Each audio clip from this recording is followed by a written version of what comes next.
ओम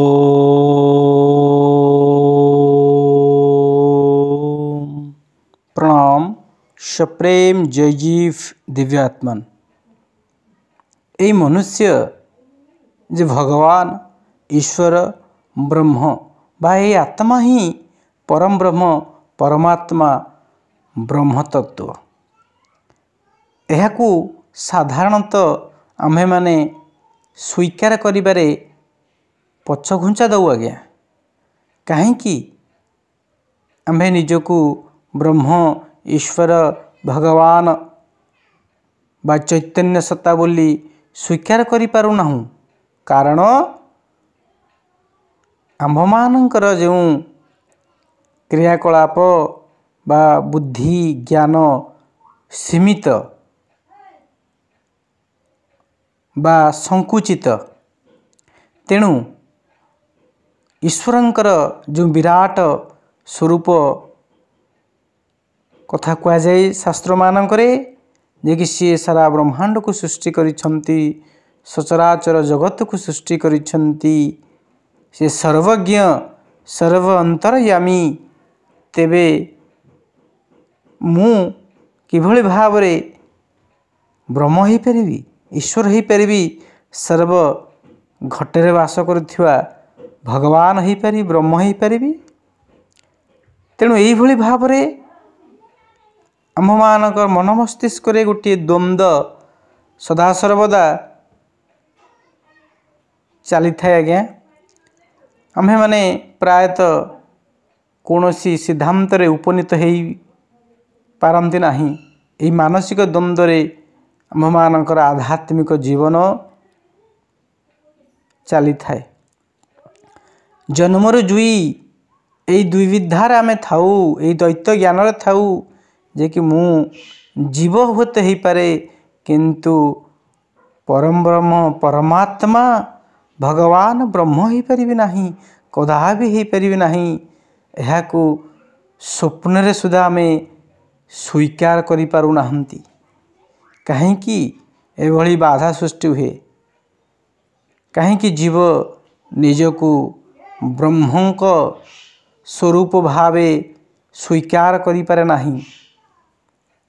वास्तव रे ब्रह्मंकर जो चित्र बा ब्रह्मंक चरित्र, ब्रह्मंक विषय रे जो भली भावरे शास्त्र मानकरे बा महापुरुष माने कहिछंती, से भली गुणधर्म प्रायतः साधारण मनुष्य भितरे देखिबा को मिले नाही। तेणु साधारण मनुष्य निजको ब्रह्म ईश्वर भगवान बोली स्वीकार करिबारे दुविधा हुए, बा से ता भितर गोटे द्वंद्व सृष्टि हुए, से निजको से भाव रे स्वीकार करि पारे नाही। तेणु आत्मा ही ब्रह्म, से ही ईश्वर। यही परिप्रेक्षी गोटे सुंदर कहानीटी अच्छी, आसंतु जानिबा। से कहानी माध्यम रे निश्चित रूप आपण हृदबोध करिवे, यही जीव ही से ब्रह्म बा ब्रह्म ही जीव।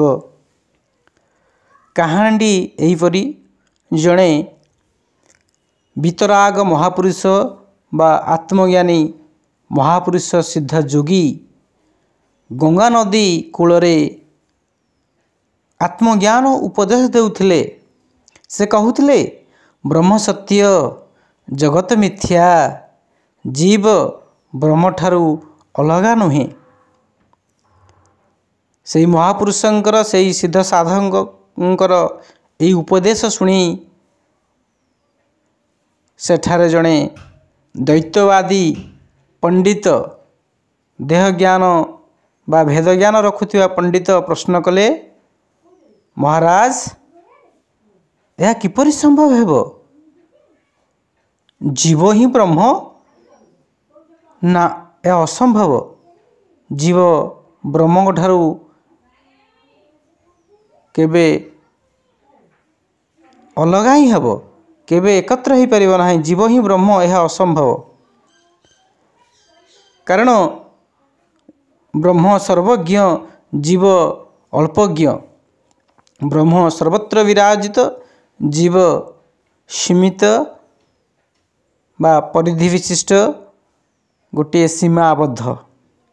तेणु परमेश्वर जीव किपरि हेब एइभଳି प्रश्न सेई दैत्यवादी पंडित ब्रह्मज्ञानी को बा महापुरुषों को बा से आत्मज्ञान को आत्मज्ञानी महापुरुषों को प्रश्न कले। यही द्वैतवादी पंडितंकर प्रश्न को महात्मा बुझीगले जे एहांकर बुद्धि स्थूल अच्छी सूक्ष्म को जाइनी बा ज्ञानर अंतिम सीमार सी पहुँची नाहंती। तेणु तांको भितर यही द्वैत भावना अच्छी बा भेद ज्ञान अच्छी। तेणु सेई द्वैतवादी भेदज्ञानी पंडितों को बुझाइबा को जाई से महापुरुष आत्मज्ञानी गोटे उपाय पांचिले।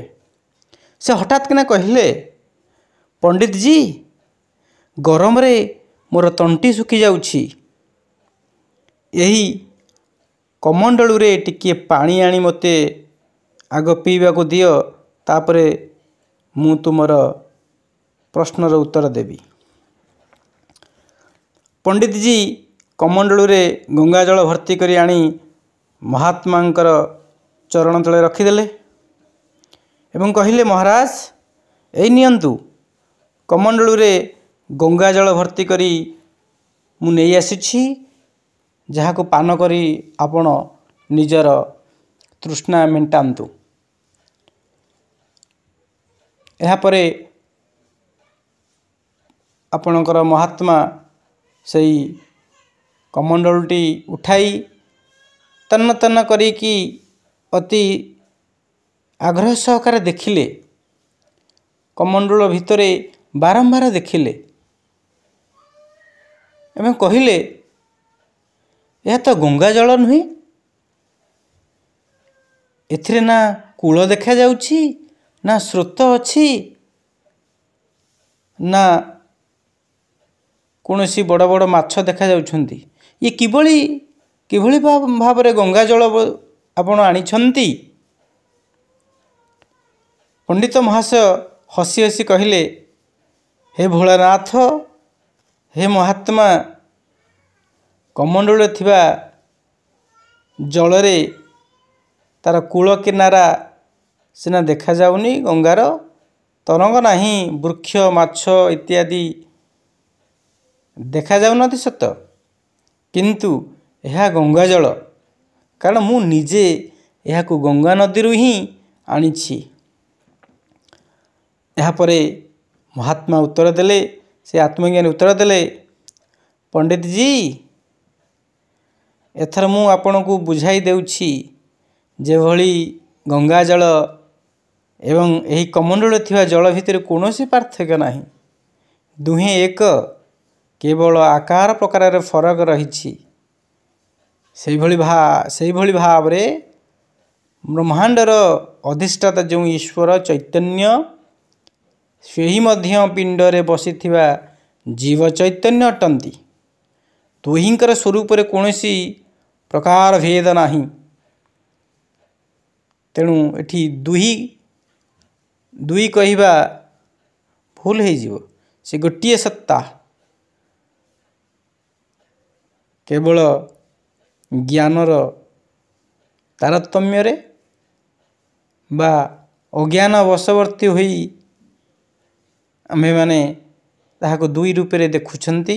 वास्तव रे श्री चैतन्य सत्ता एक और अभिन्न, से समस्तंकर अंतर्यामी रूप रे सबकिछि जानुछंती एवं सेई चैतन्य सत्ता ही तुमे, सेई चैतन्य सत्ता ही मु, आम्भमानक भितरे जो शुद्ध मु अस्तित्व ज्ञान अच्छी, जहा आम्भे माने स्वयं निजकु निजे सेई तत्व ही ईश्वर तत्व चैतन्य सत्ता ବ୍ରହ୍ମସତ୍ତା। ଏହାପରେ ସେହି ପଣ୍ଡିତଜୀ ବୁଝି ସାରିଛନ୍ତି, ତାହାଙ୍କର ଜ୍ଞାନ ଉଦୟ ହୋଇଛି।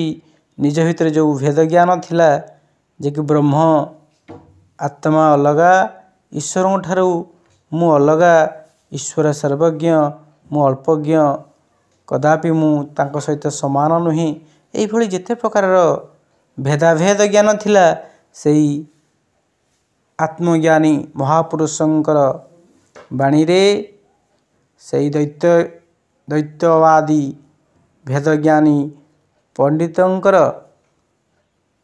ସମସ୍ତ ଶଙ୍କା ସମାଧାନ ହୋଇଛି।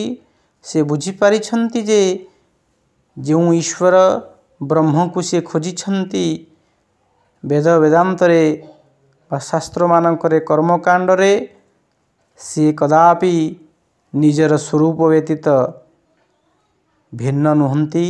ଯେଭଳି ଭାବରେ ଗୋଟିଏ କସ୍ତୁରୀ ମୃଗ କସ୍ତୁରୀର ବାସ୍ନାରେ ବିଭୋର ହୋଇ ବିମୋହିତ ହୋଇ ସାରା ଜଙ୍ଗଲରେ ଖୋଜି ବୁଲେ ସେ ବାସ୍ନା କେଉଁଠାରୁ ଆସୁଛି, ସେ ଜାଣିପାରେ ନାହିଁ।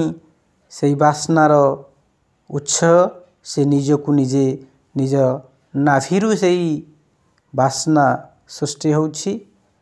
ଠିକ୍ ସେହିଭଳି ଭାବରେ ଜୀବର ନିଜର ସ୍ୱରୂପ ଯାହାକି ସଚ୍ଚିତ୍ ଆନନ୍ଦ, ଯେଉଁ ଆନନ୍ଦକୁ ସିଏ ପ୍ରତି ବସ୍ତୁରେ, ପ୍ରତି ସମ୍ପର୍କରେ,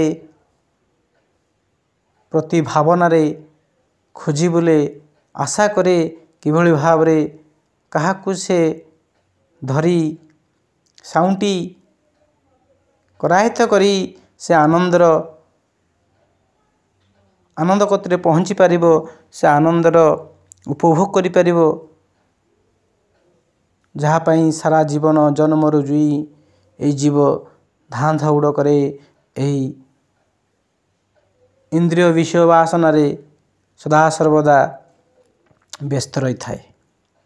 ତେଣୁ ଯେଉଁ ଈଶ୍ୱର ତତ୍ତ୍ୱ, ବ୍ରହ୍ମତତ୍ତ୍ୱ ବା ଚୈତନ୍ୟ ସତ୍ତା ବା ବ୍ରହ୍ମାଣ୍ଡ ସୃଷ୍ଟିକର୍ତ୍ତାକୁ ଆମ୍ଭେମାନେ ଦ୍ୱୈତ ଭାବରେ ମୂର୍ତ୍ତି ରୂପରେ ଅଜ୍ଞାନବଶତଃ ସେ ଆମଠାରୁ ଅଲଗା ବୋଲି ମନେ କରୁ, ବାସ୍ତବରେ ସେଇ ବ୍ରହ୍ମ, ସେ ଈଶ୍ୱର ପ୍ରକୃତରେ ପ୍ରତ୍ୟେକ ଜୀବ ଭିତରେ ଯେଉଁ ଜୀବର ଯେଉଁ ଶୁଦ୍ଧତମ ସ୍ୱରୂପ, ଯାହାକୁ ଆତ୍ମା କହନ୍ତି, ଚୈତନ୍ୟ କହନ୍ତି, ସେ ହିଁ ସେହି ବ୍ରହ୍ମତତ୍ତ୍ୱ। ତେଣୁ ବ୍ରହ୍ମ ଏବଂ ଈଶ୍ୱର ଆତ୍ମା ଭିତରେ, ଆମ ସ୍ୱରୂପ ଭିତରେ କୌଣସି ପାର୍ଥକ୍ୟ ନାହିଁ। କିନ୍ତୁ ଏଠି ଗୋଟିଏ ପ୍ରତିବନ୍ଧକ ଅଛି, ଯାହାକୁ ଆମେ ବିଚାର କହୁ। ଯେଉଁ ସଂକଳ୍ପ ବିକଳ୍ପ ସୃଷ୍ଟି ହେଉଛି, ଯାହାକୁ ଆମେ ମନ କହୁଛୁ, ତା ସହିତ ଯେ ପର୍ଯ୍ୟନ୍ତ ଆମେ ଯୋଡ଼ି ହୋଇଅଛୁ, ଅଜ୍ଞାନବଶତଃ ନିଜକୁ ଜାଣିନାହୁଁ, ସେ ପର୍ଯ୍ୟନ୍ତ ଆମେ ଜୀବ ଭାବରେ କାଳାତିପାତ କରିବା। ଆମ ଭିତରେ ସେହି ସଚ୍ଚିଦାନନ୍ଦ ତତ୍ତ୍ୱ ଆମେ ସ୍ୱୟଂ ହୋଇଥିଲେ ମଧ୍ୟ ନିଜ ସ୍ୱରୂପର ଅଜ୍ଞାନତା କାରଣରୁ ଆମମାନଙ୍କର ଜୀବନ ପ୍ରତି ମୁହୂର୍ତ୍ତରେ ଆନନ୍ଦିତ ପରିବର୍ତ୍ତେ ଦୁଃଖ, ଯନ୍ତ୍ରଣା, ଅନୁତାପ, ସନ୍ଦେହ, ଭୟ ବା ଆପଣଙ୍କର କାମ, କ୍ରୋଧ, ଲୋଭ, ଈର୍ଷା, ଦ୍ୱେଷ ଆଦି ବିକାରଗ୍ରସ୍ତ ହୋଇ ଏହି ସଚ୍ଚିଦାନନ୍ଦ ତତ୍ତ୍ୱ, ଯାହାକି ଆମର ପ୍ରକୃତ ସ୍ୱରୂପରୁ ଆମେ ବଞ୍ଚିତ ହେଉଛେ। ତେଣୁ ପ୍ରକୃତ ଯୋଗ ସାଧନ ଏବଂ ସଦ୍ଗୁରୁଙ୍କର ଉପଦେଶକୁ ଗ୍ରହଣ କରି ଜୀବ ନିଜର ସେହି ପରମାତ୍ମା ସ୍ୱରୂପକୁ ବା ସଚ୍ଚିତ୍ ଆନନ୍ଦ ସ୍ୱରୂପକୁ ଜାଣି ସେ ନିର୍ଭୟ ହୋଇଯାଏ, ସେ ଅମୃତତ୍ୱ ଲାଭ କରେ ଏବଂ ଯାହାଫଳରେ ତା'ର ଗୋଟିଏ ଦ୍ୱିତୀୟ ଜନ୍ମ ହୋଇଥାଏ। ଗୋଟିଏ ଜନ୍ମ ତ ପିତାମାତା ଦେଇ ଦିଅନ୍ତି ଭୌତିକ ସଂସାରରେ, କିନ୍ତୁ ଆଉ ଗୋଟିଏ ଜନ୍ମ ସେ ଲାଭ କରେ ଗୁରୁଙ୍କ ଉପଦେଶ କ୍ରମରେ। ସାଧନାକୁ ଗ୍ରହଣ କରି ନିଜ ସ୍ୱରୂପର ଦର୍ଶନ ଲାଭ କରେ, ସ୍ୱରୂପର ଅନୁଭବ କରି, ଯାହାକି ମନ, ବୁଦ୍ଧି, ବାଣୀ चित्त अहंकार ऊर्ध्वरे जो सच्चित आनंद तत्व अच्छी जहाँकि निजर निजर अति निजर अति निबिड़ तो सही तत्व से अनुभव करी मानव जीवन को सार्थक करिଥାଏ। तेणु आसन्तु प्रकृति योग साधन करी इंद्रिय को संयम करी निजर वास्तविक स्वरूप सहित परिचित हो यही मानव जीवन को सार्थक करवा। एथि कही मु बाणी की विश्राम दूची। आपण मानकर सर्वांगीन उन्नति कामना करी रोचे आज्ञा। प्रणाम सप्रेम जय जीव।